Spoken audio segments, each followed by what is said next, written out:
Good morning guys, myself Anamika Mishra. Welcome to Prayag ITI channel. हम लोग electromagnet के question solve कर रहे थे, उसी को आगे कंटिन्यू करेंगे।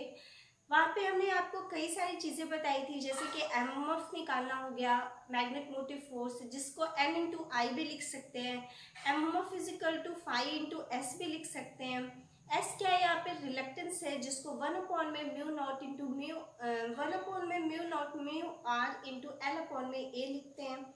इसके अलावा भी हम M F is equal to five into S लिखते हैं, तो S equal to M M F upon में 5 भी लिख सकते हैं, आपको पता ही है। तो एम एम एफ की यूनिट एम्पियर टर्न हो गई, तो रिलक्टेंस की यूनिट क्या हो गई, एम्पियर टर्न पर वेबर। उसके बाद व्हाट इज रिलक्टेंस, आपको पता है कि जब इलेक्ट्रिकल सर्किट में रेजिस्टेंस होता है जो कि करंट के फ्लो होने का विरोध करता है, ठीक उसी प्रकार से मैग्नेटिक सर्किट में रिलक्टेंस होता है जो कि फ्लक्स को स्थापित होने में विरोध करता है। जैसे वहां पर करंट होता है, बहता है फ्लक्स में इलेक्ट्रिकल सर्किट में, वैसे ही मैग्नेटिक सर्किट में फ्लक्स होता है जो कि स्थापित किया जाता है। ठीक है। अब हम आगे चलते हैं। MMF is equal to N into I भी होता है। एम मतलब क्या है, यहाँ पे नंबर ऑफ टर्न्स, और आई मतलब क्या है, करंट है। तो अगर हमें नंबर ऑफ टर्न्स भी निकालना होगा तो हम यहाँ इस फॉर्मूले से निकाल सकते हैं, उसको फाइंड कर सकते हैं। अब हम आगे चलते हैं और कुछ आपको ऑब्जेक्टिव क्वेश्चन कराएंगे, तो ध्यान रखिएगा। सबसे पहला क्वेश्चन है, वे पदार्थ जिन्हें सरलता से चुंबकित करके मजबूत चुंबक बनाया जा सकता है उन्हें हम क्या कहते हैं। सही है। क्वेश्चन नंबर फर्स्ट क्या दिया है,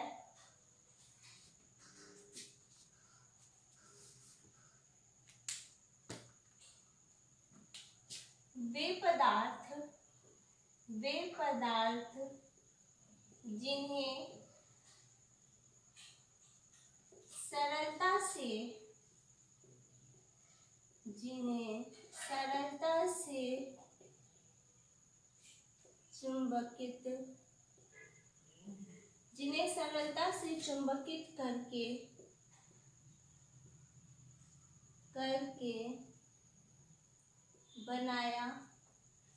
सरलता से चुंबकित करके मजबूत चुंबक बनाया जा सकता है। मजबूत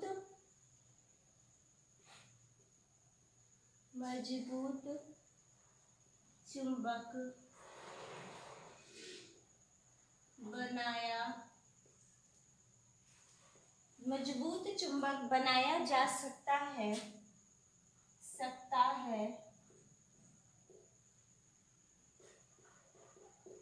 उन्हें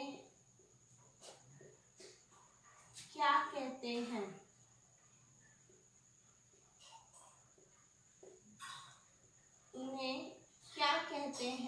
सही है। अब देखिए आपके पास ऑप्शन दिया हुआ है। ऑप्शन ए है ferromagnetic material.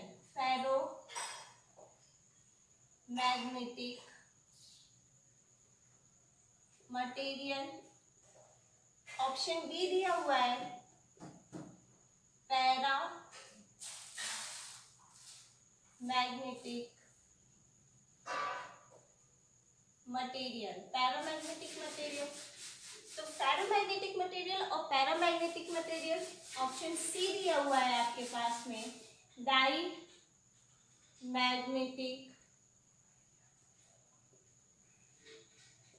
Material. Option D दिया हुआ है नन ऑफ दीज। सही है। तो क्वेश्चन क्या पूछा गया है कि वे पदार्थ जिन्हें सरलता से चुंबकित करके, मतलब कि बहुत इजी वे में। आपको पता है कि हमारा प्रकृति से हमें जो मैग्नेट मिला था उसमें चुंबकत्व का गुण बहुत ज्यादा था। उसको हम लोग सबसे पहले क्या क्या लेडस्टोन कहे थे।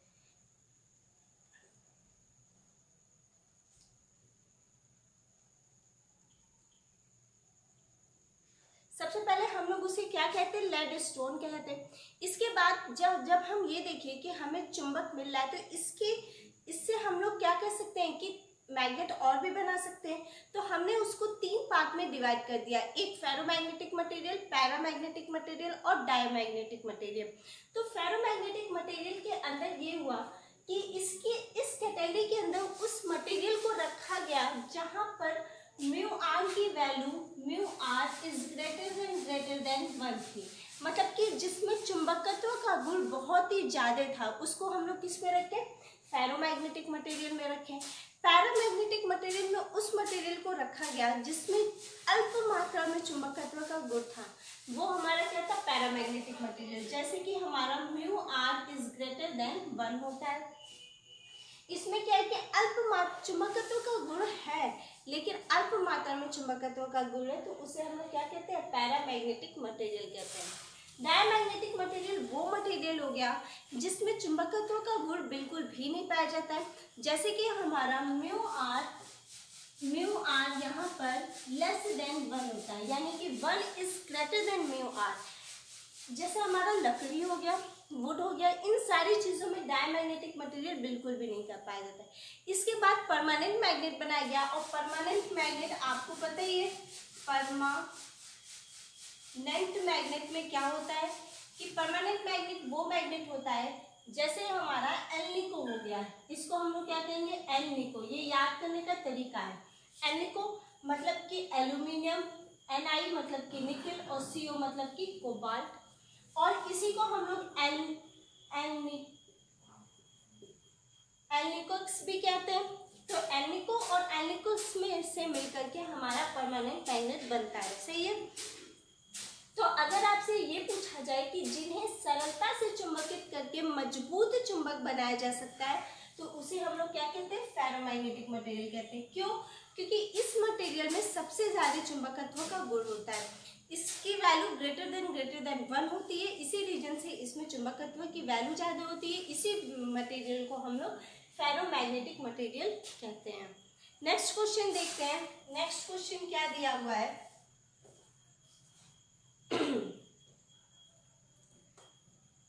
विद्युत घंटी में निम्न चुंबक काम आता है।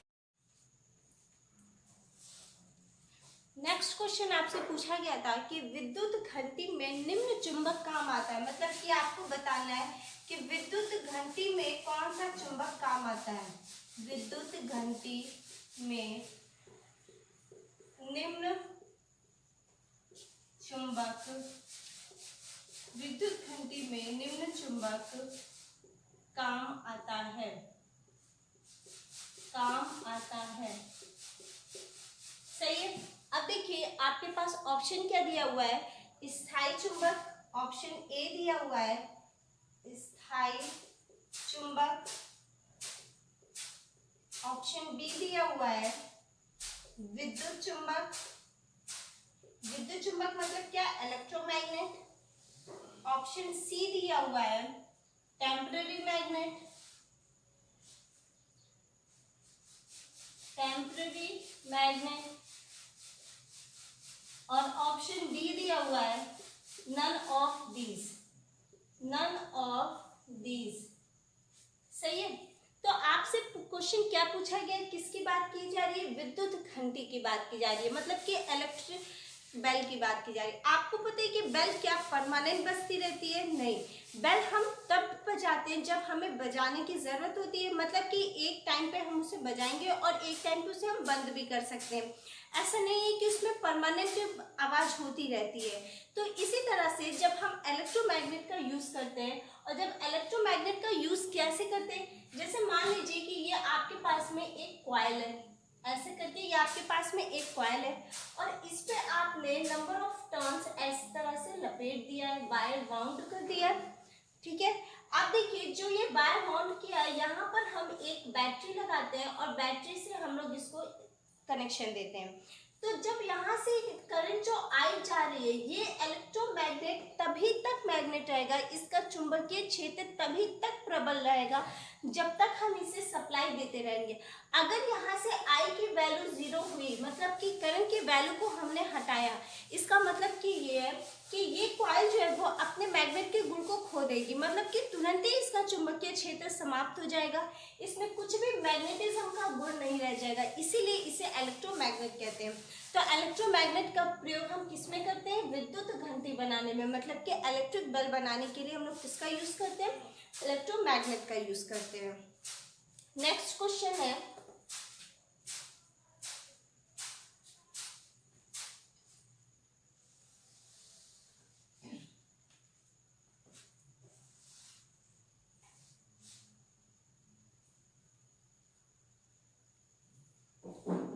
देखिए नेक्स्ट क्वेश्चन पूछा गया है कि सोलेनाइड का चुंबकीय क्षेत्रफल का मान होता है।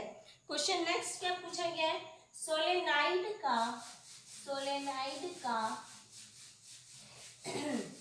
चुंबकीय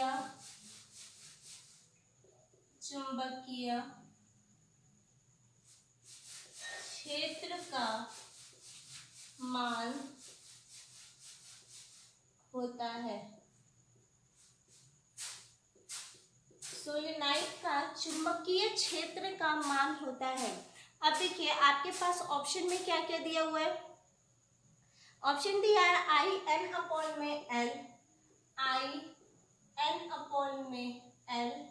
ऑप्शन बी दिया हुआ है L I plus N upon में एल, ऑप्शन सी दिया हुआ है एल एन अपॉन में आई, ऑप्शन डी दिया हुआ है एल एन इंटू में आई। सही है। अब देखिए अगर आपसे क्वेश्चन पूछा जाता है तो कैसे है, ये फॉर्मूला आप लोग जानते ही हैं, एमएमएफ इज इक्वल टू होता है एन इंटू में आई होता है। और अगर हमें एल इज इक्वल टू लिखना होता है तो हम एन आई अपॉन में 5 लिखते हैं। सही है। इसी तरह से जब हमें सोलेनाइड का चुंबकीय क्षेत्र पता करना होगा तो उसके लिए हम लोग क्या लिखेंगे, एन आई अपॉन में एल लिखेंगे। इसका फॉर्मूला एन आई अपॉन में 5 भी होता है और एन आई अपॉन में एल भी होता है। ये भी सही है और ये भी सही है, दोनों ही क्वेश्चन सही है। M F is equal to N into I भी होता है और M F is equal to H into में एल भी होता है, एच इंटू एल भी होता है। तो एच की जगह पे हम एन इंटू आई भी लिख सकते हैं और इंटू एल भी लिख सकते हैं। इसके बाद देखिए तो हमारा यहाँ से फॉर्मूला क्या बनकर क्या है, एक तो अगर हमें इंडक्टेंस निकालना होगा तो ये फॉर्मूला हुआ।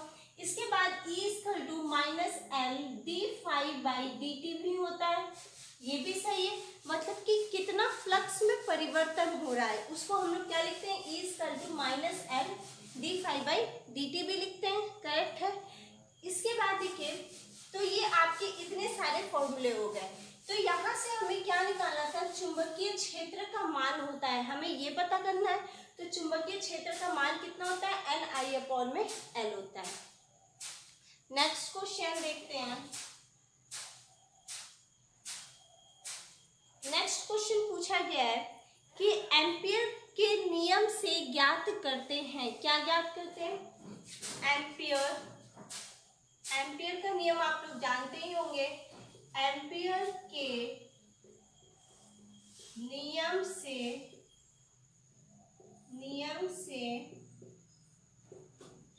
ज्ञात करते हैं, एम्पियर के नियम से ज्ञात करते हैं। ऑप्शन देखिए क्या दिया हुआ है एम्पियर के नियम में, ओवरहेड लाइन में धारा की दिशा, ओवरहेड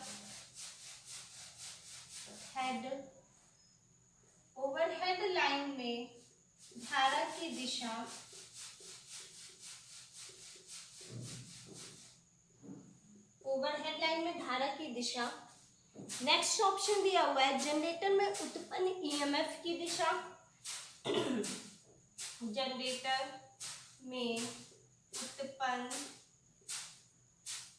ईएमएफ की दिशा,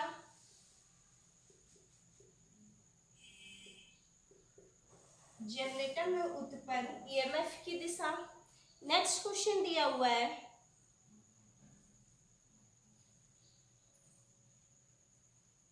डीसी मोटर के चालक के घूमने की दिशा, डीसी मोटर में चालक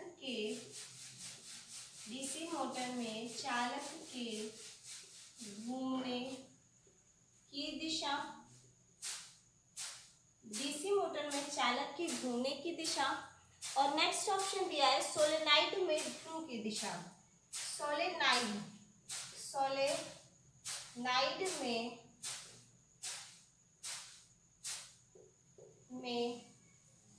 ध्रुव की दिशा, सोलेनाइड में ध्रुव की दिशा। सही है। तो क्वेश्चन आपसे क्या पूछा गया है, क्या निकालना है आपको, एम्पियर का नियम निकालना है। अगर आपको एम्पियर का नियम निकालना है तो उसके लिए देखिए ओवरहेड दिशा निकालने के लिए क्वेश्चन है। फिर क्या पूछा है कि जनरेटर में उत्पन्न ईएमएफ की दिशा, ये कैसे हम लोग निकालते हैं, ये तो हम लोग फ्लेमिंग्स के राइट हैंड रूल से निकालते हैं। Faraday's law of electromagnetic induction, Faraday's law of electromagnetic induction, electromagnetic induction, यहाँ से हम लोग निकालते हैं ईएमएफ की दिशा। और अगर हमें उसमें करंट की भी दिशा फाइंड करनी होती है जनरेटर में, तो उसके लिए हम लोग क्या यूज करते हैं, Fleming's right hand rule use करते हैं, Fleming's right hand rule use करते हैं, राइट हैंड रूल यूज करते हैं। सही है। इसके बाद अगर हमें डीसी मोटर में चालक के घूमने की दिशा निकालनी होती है, तो उसके लिए हम लोग क्या यूज करते हैं, यहाँ पे भी हम लोग Faraday's law of electromagnetic induction, Faraday's law of electromagnetic induction, Faraday's law of electromagnetic induction.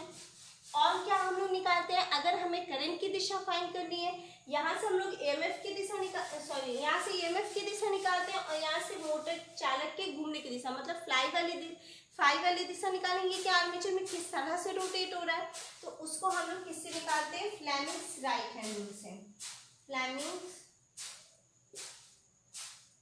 Left hand rule से, फ्लेमिंग्स लेफ्ट हैंड रूल से। मतलब आपको बस इतना पता करना है कि अगर जनरेटर की बात कर रहा है तो वहां पर हम लोग राइट हैंड रूल यूज करेंगे, और अगर मोटर की बात कर रहा है तो वहां पे हम लोग लेफ्ट हैंड रूल यूज करेंगे। करेक्ट है। इसके बाद देखिए सोलेनाइड में पोल की दिशा, तो पोल की दिशा तो हेलिक्स रूल से हम लोग निकाल सकते हैं, यहाँ से कोई मतलब नहीं है निकालने का, कॉर्क स्क्रू रूल भी होता है हमारे पास, वहां से हम लोग पोल की दिशा निकाल सकते हैं। तो पूछा क्या है, एम्पियर का नियम पूछा है, तो एम्पियर का नियम हम लोग कहाँ पे लगाते हैं, हमेशा ओवरहेड लाइन में धारा की दिशा अगर हमें निकालनी होती है तो उसके लिए हम लोग किसका यूज करते हैं, एम्पियर के नियम का यूज करते हैं। सही है।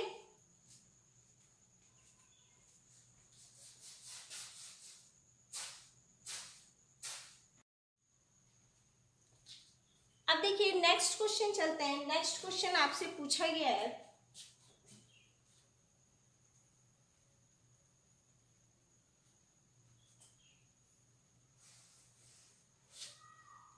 नेक्स्ट क्वेश्चन क्या पूछा गया है कि चुंबकीय फ्लक्स का सूत्र बताइए। अब ऑप्शन देखिएगा कि ऑप्शन में क्या क्या है। चुंबकीय फ्लक्स का सूत्र आपको बताना है, यहाँ पर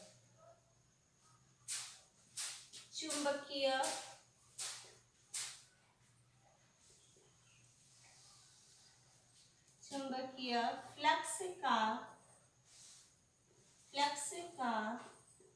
सूत्र बताइए, चुंबकीय फ्लक्स का सूत्र बताइए। ऑप्शन में देखिए क्या दिया हुआ है, Ni/S दिया हुआ है, Ni/S दिया हुआ है। ऑप्शन बी में क्या दिया हुआ है, S/Ni दिया हुआ है, S/Ni दिया हुआ है। ऑप्शन सी क्या दिया हुआ है, S प्लस I/N दिया हुआ है। और ऑप्शन डी में क्या दिया हुआ है, S प्लस N/I। आपको पता है यहाँ पे कि S क्या प्रदर्शित कर रहा है, S हमारा रिलक्टेंस प्रदर्शित कर रहा है। अगर S की बात करें तो ये हमारा रिलक्टेंस प्रदर्शित कर रहा है। N क्या प्रदर्शित कर रहा है, नंबर ऑफ टर्न्स प्रदर्शित कर रहा है, नंबर ऑफ टर्न्स। और I क्या हमारा प्रदर्शित कर रहा है, करंट प्रदर्शित कर रहा है। सही है। I क्या प्रदर्शित कर रहा है, करंट प्रदर्शित कर रहा है।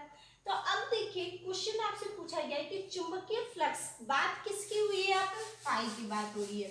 और फाई कैसे आता है हमारा, दो चीज से आता है। एक तो अगर हम Ni/N कर दें, Ni/N कर दें, यहां से आएगा Ni आ जाएगा और हमें S ले आना है। और दूसरी चीज, अगर हम S का फॉर्मूला लिखेंगे तो S = 1/μ0 × μr/L/A लिख सकते हैं। सही है।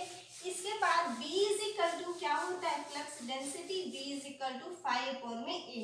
तो φ हम लोग B × A भी लिख सकते हैं। सही है। B इंटू ए भी लिख सकते हैं। इसके बाद एमएमएफ इजिकल टू होता है, यहाँ से एमएमएफ इजिकल टू होता है फाई इंटू में एस। एमएमएफ इजिकल टू क्या होता है, फाई इंटू में एस, और एस इजिकल टू हम लोग यहाँ पे क्या लिख रहे हैं, एन आई। अगर हम यहाँ पे देखें तो यहाँ पे हम लोग क्या लिख सकते हैं, M M F is equal to phi की, इसकी जगह पे हम लोग एन आई लिख सकते हैं, एन आई, और यहाँ पे हम लोग क्या लिख सकते हैं, फाई इंटू एस, क्योंकि एम एफ इजिकल टू तो एन इंटू आई होता ही, अभी मैंने आपको बताया था। M M F is equal to N into I, M M F is equal to phi into में एस, फाई इंटू में S, M M F is equal to H into में एल। ये तो मैंने आपको भी बताया ही था। तो अगर हम MMF is equal to N into I लिख सकते हैं और equal to phi into S होता ही है, तो हमें वैल्यू किसकी निकालनी है, फ्लक्स, चुंबकीय फ्लक्स की बात कर रहा है, मतलब कि इसकी बात कर रहा है। तो यहाँ से अगर हम फाई इजिकल टू लिखेंगे तो एन आई अपॉन में एस लिख देंगे, बिल्कुल सही है। तो आंसर हमारा क्या हो जाएगा, चुंबकीय फ्लक्स का सूत्र बताना है, तो ये वाला आंसर हमारा करेक्ट हो जाएगा। देखिए फॉर्मूले को याद करना जरूरी नहीं होता, ना यूनिट्स हमें याद करनी होती है, हम बस समझते हैं, कॉन्सेप्ट समझते हैं, एक से एक लिंक ही होता है। अब जैसे कुछ चीजें तो आपको फ्लक्स डेंसिटी, ये जो एकदम बेसिक जैसे ABCD आपको याद करना बहुत जरूरी होता है, इसी तरह फॉर्मूले कुछ बेसिक से होते हैं, उन्हें पढ़ना पड़ेगा। इसके बाद हम फॉर्मूले से फॉर्मूला निकालते रहते हैं, जहाँ पे ये फॉर्मूला कभी किसी बुक में आपको नहीं मिलेगा, ये फॉर्मूला निकालना ही पड़ेगा कि कहाँ पे हम किसकी वैल्यू रख देंगे। M of equal to N into I होता है, एस इक्वल टू इतना होता है, तो हम यहाँ से अगर ये रखेंगे तो फाइव इक्वल टू इतना आ जाएगा। वो चीज़ें आपको समझनी पड़ेंगी और याद रखनी पड़ेंगी कि हम कहाँ पे किसकी वैल्यू क्या रखें कि हमें क्वेश्चन के अकॉर्डिंग आंसर मिल जाए, और उसी के अकॉर्डिंग हम इसके बाद यूनिट्स भी निकाल सकते हैं। सही है, तो इस तरह से हम लोग सॉल्व करते हैं। अब आपसे डायरेक्ट क्वेश्चन चुंबकीय फ्लक्स का तो पूछेगा नहीं कि फ्लक्स डेंसिटी का फॉर्मूला बताइए, तो 5/A आप लिख देंगे, कुछ तो घुमा के पूछेगा ही, तो वो इसी तरह से फॉर्मूले पूछता है। इससे क्या होता है कि आपका पूरा कॉन्सेप्ट चेक हो जाता है कि आपको कितना आ रहा है। आपको 2-3 फॉर्मूले यहाँ पे पता होंगे, 3 फॉर्मूले आपको पता होंगे, तब जाके ये वाला फॉर्मूला आया है। तो ये चीजें ध्यान में रखिएगा कि आपको एक से एक लिंक करने आना चाहिए कि हम किस तरह से लिंक कर पाए। नेक्स्ट क्वेश्चन पूछा गया है, यांत्रिक गति के कारण उत्पन्न विद्युत वाहक बल का मान होता है। नेक्स्ट क्वेश्चन है, यांत्रिक गति के कारण उत्पन्न विद्युत वाहक बल मतलब कि EMF, विद्युत वाहक बल मतलब कि EMF इलेक्ट्रोमैग्नेटिक फोर्स का मान होता है,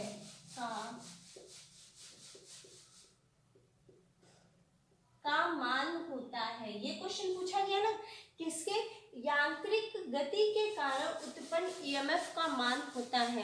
तो अब देखिए ऑप्शन में क्या दिया हुआ है, यांत्रिक गति के कारण उत्पन्न EMF का मान,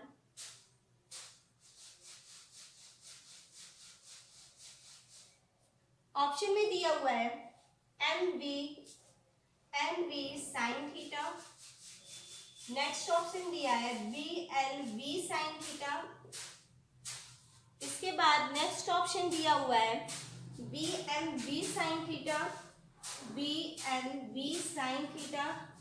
और फिर नेक्स्ट ऑप्शन दिया हुआ है BIL साइन थीटा। और देखिए बात किसकी क्या है, यांत्रिक गति मतलब जनरेटर की बात क्या है। और आपको पता है कि जनरेटर का प्रिंसिपल क्या होता है कि कोई भी, मान लीजिए ये एक कंडक्टर है, इसको हमने एक नॉर्थ पोल, ये क्या हमारा एक नॉर्थ पोल है और ये क्या हमारा साउथ पोल है, इन दोनों के बीच में किसी भी कंडक्टर ये जैसे मान लीजिए ये कुछ है, करंट कैरिंग कंडक्टर, इसको रख करके अगर हम फोर्स लगाएंगे तो इसमें एक EMF जनरेट हो जाती है। अब देखिए ये क्या होता है, ये पहले 0 डिग्री पे होता है, तो 0 डिग्री पे होता है तो उस समय EMF की वैल्यू क्या होती है, शून्य होती है, मतलब कि EMF की वैल्यू भी शून्य होती है, वहां पे बहुत मिनिमम हमें EMF मिलता है। फिर जब हम 90 डिग्री पे पहुंचते हैं, मतलब कि यहाँ पर पहुंचते हैं, तो उस टाइम पे EMF की वैल्यू हमें अधिकतम मिलती है, यहाँ पे क्या मिलती है, अधिकतम। हम घूम कैसे रहे हैं, साइन थीटा के अकॉर्डिंग घूम रहे हैं ना, साइन फाई के अकॉर्डिंग। तो इससे फिर जब ये 180 पे पहुंचेगी, यहाँ पे 180 पे आएगी, तो इसकी वैल्यू क्या हो जाएगी, फिर से शून्य हो जाएगी। फिर जब ये 270 पे पहुंचेगी तो इसकी वैल्यू क्या हो जाएगी, अधिकतम हो जाएगी, मतलब मैक्सिमम। उसके बाद फिर जब ये 360 पे वैल्यू पहुंचेगी तो यहाँ पर क्या हो जाएगा, शून्य हो जाएगा। तो इस तरह से Faraday's law of electromagnetic principle work करता है कि अगर हमें यांत्रिक गति की बात करें तो यांत्रिक गति मतलब जनरेटर, और जनरेटर में जब दो पोलों के बीच में रख के किसी भी कंडक्टर को रोटेट कराया जाता है, मतलब कि घुमाया जाता है, तो उस टाइम में हमें इस एक के अकॉर्डिंग ईएमएफ हमारी जनरेट होती रहती है। तो देखिए बी क्या है यहाँ पे, ये वाला आपका आंसर करेक्ट है। इसमें घुमा कैसे रहे हम, साइन थीटा के अकॉर्डिंग घुमाए। बी क्या है हमारे पर, बी हमारा चुंबकीय क्षेत्र है, मतलब कितना फ्लक्स रहेगा, फ्लक्स डेंसिटी है। एल क्या है हमारे पास, लेंथ है। वी क्या है हमारे पास, वोल्टेज है। तो इसका आंसर क्या हो जाएगा, B L V sine theta. अब देखिए इसमें सिंपल सी पूछा है कि यांत्रिक गति के कारण उत्पन्न ईएमएफ का मान पूछा है। अगर आपसे कहा होता कि यांत्रिक गति के कारण उत्पन्न लंबवत ईएमएफ का मान बताइए, लंबवत मतलब कि अगर 90 डिग्री यूज किया जाता तो साइन जीरो की वैल्यू कितनी हो जाती है, जीरो हो जाती है, मतलब कि ये पूरा फॉर्मूला जीरो हो जाएगा। तो इसका एक ऑप्शन और रहता शून्य, ऑप्शन एक और रहता शून्य, तो हम इस पे करेक्ट करते हैं। आ रही बात समझ में। अब यहाँ पर क्या है कि हमें साइन की वैल्यू मिल रही है 1, तो इससे BLV साइन थीटा हमारा ऑप्शन सही है। लेकिन अगर लंबवत की बात करेगा तो लंबवत पे हमें साइन थीटा की वैल्यू 0 मिलेगी, और जब 0 मिलेगी तो ये फॉर्मूला पूरा 0 हो जाएगा। तो वहां पर हम क्या टिक करेंगे, शून्य टिक करेंगे। ये भी क्वेश्चन आता है। आगे चलते हैं, नेक्स्ट क्वेश्चन।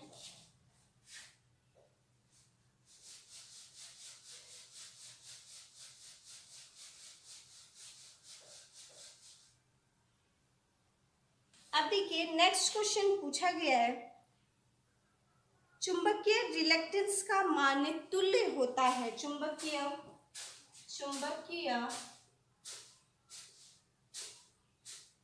रिलक्टेंस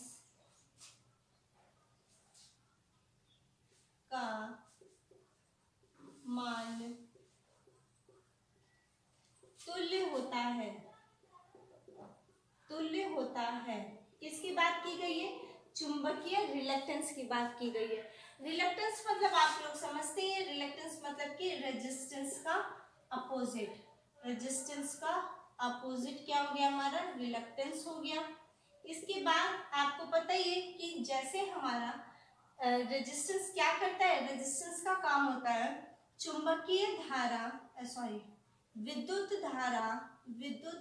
धारा के प्रवाह में, विद्युत धारा के प्रवाह में विरोध उत्पन्न करना, विरोध उत्पन्न करना। किसका काम है ये, किसका काम है विरोध उत्पन्न करना, रेजिस्टेंस का काम है। और रिलक्टेंस का काम क्या क्या होता है, चुंबकीय फ्लक्स के स्थापित होने में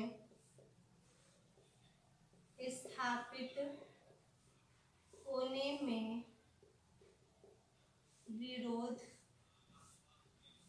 उत्पन्न करना, किसकी बात की गई है यहाँ पे, चुंबकीय फ्लक्स की बात की गई है। तो अब देखिए रिलक्टेंस के तो कई सारे फॉर्मूले होते हैं, MF equal to phi into में S होता है। तो यहाँ से हम S इक्वल टू क्या लिखते हैं, S इक्वल टू हम MMF अपॉन में फाई भी लिख सकते हैं। लेकिन ऑप्शन में देखेंगे ना कि क्या ऑप्शन में दिया हुआ है। और एक फॉर्मूला और भी होता है, आपको पता ही है, 1 अपॉन में mu not into mu R into में L अपॉन में A, ये भी होता है। तो म्यू नॉट क्या है यहाँ पर, ये है हमारा एब्सोल्यूट परमेबिलिटी, एब्सोल्यूट परमेबिलिटी। और म्यू आर क्या है यहाँ पर, रिलेटिव परमेबिलिटी,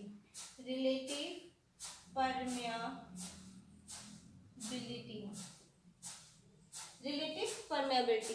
तो हम कह सकते हैं कि चुंबकीय रिलेक्टेंस का मान किसके तुल्य होता है, इसके तुल्य होता है, मतलब कि 1 में mu not into mu R into L upon में एन, इसी के तुल्य होता है। आज के लिए इतना ही। नेक्स्ट वीडियो में हम इसके आगे कंटिन्यू करेंगे। Thank you.